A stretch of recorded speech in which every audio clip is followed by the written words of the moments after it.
Hi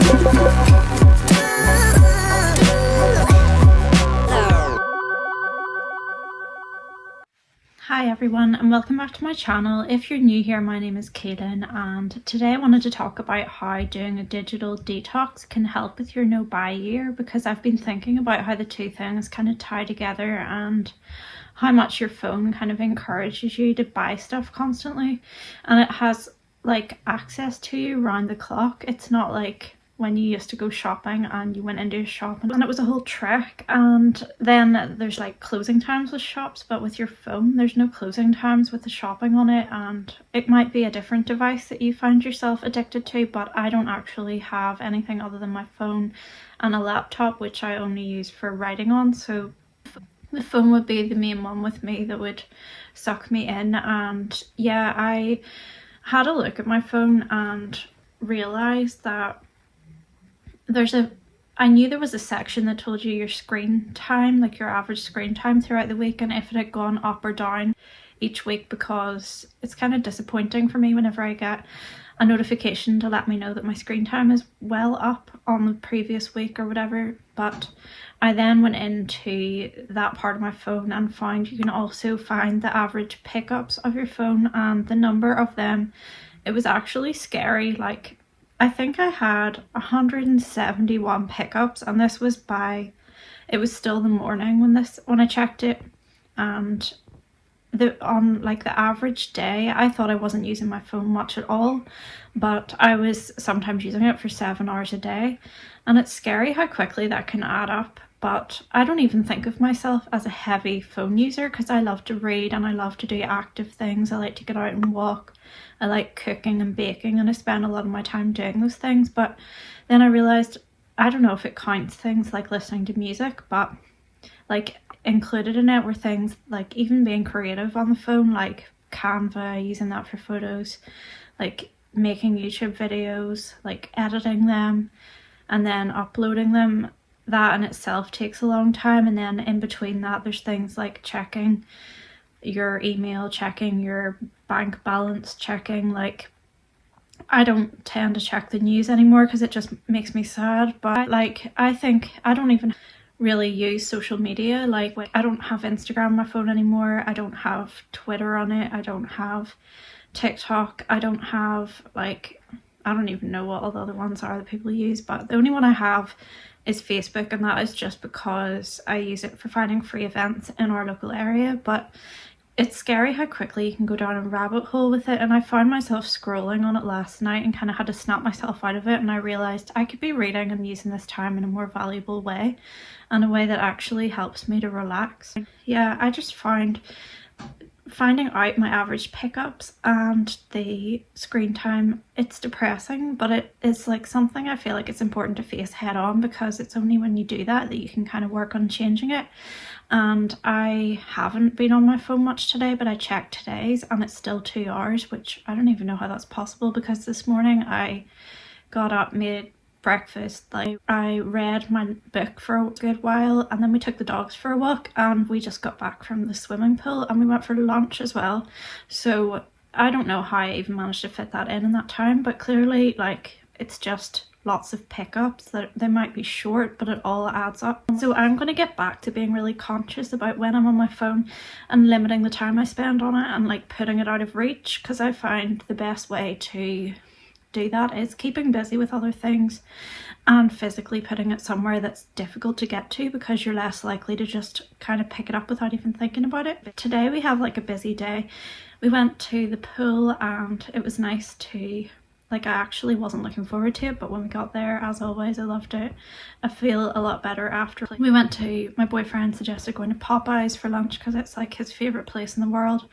But so we went with him. And like literally last December I booked the pantomime for tonight, so we're going to that tonight. I need to walk the dogs again before we go, and yeah, there's a lot to do. I just made easy meatballs in the slow cooker so we can have them when we get back if anyone's hungry. When I finish making this video and walk the dogs, I'd like to get some reading time in and put my phone away and just focus on that. But I think that the more time you spend on your phone, the more vulnerable you are to all of the things that are in it that can kind of lure you in.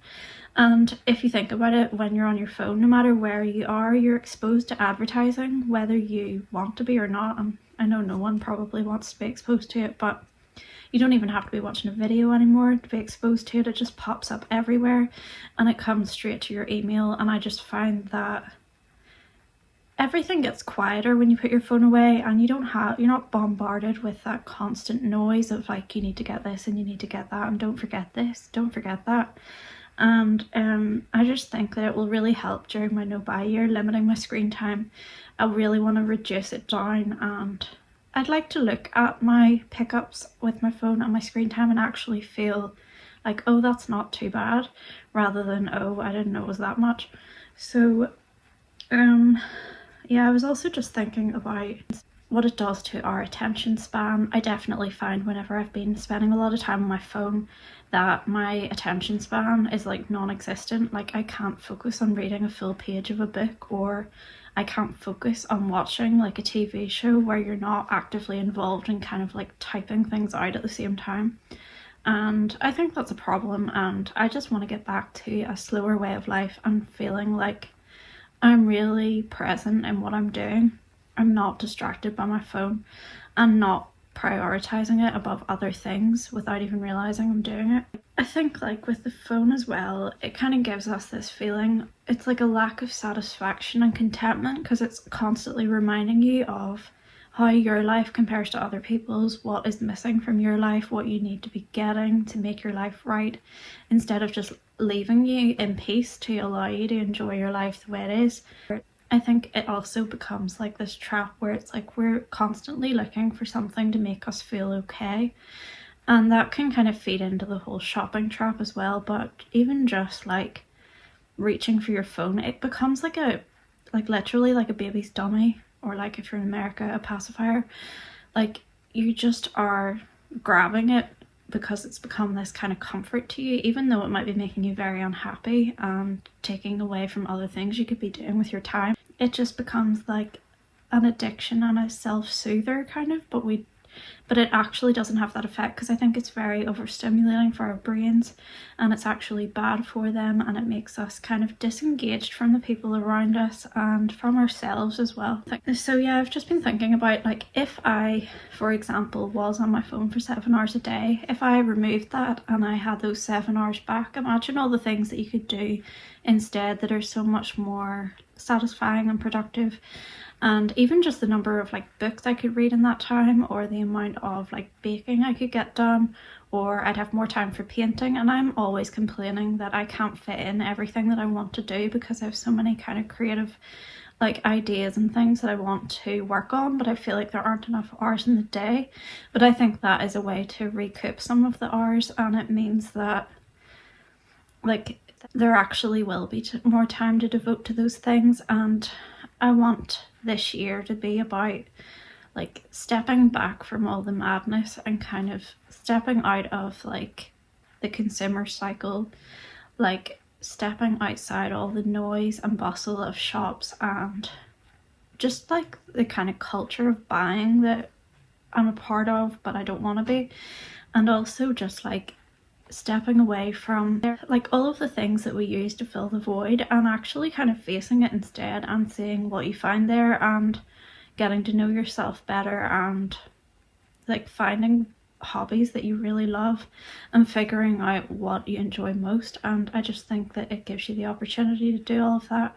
So I literally am doing a countdown like you would for Christmas, but for my no buy year. So now it's like I've only got 3 days left of my permitted buy year, but I actually don't feel the urge to spend at all, and I just want to do quiet things. Like tomorrow the girls are going to my mum's for a sleepover, and I just want to spend some quiet time with my partner.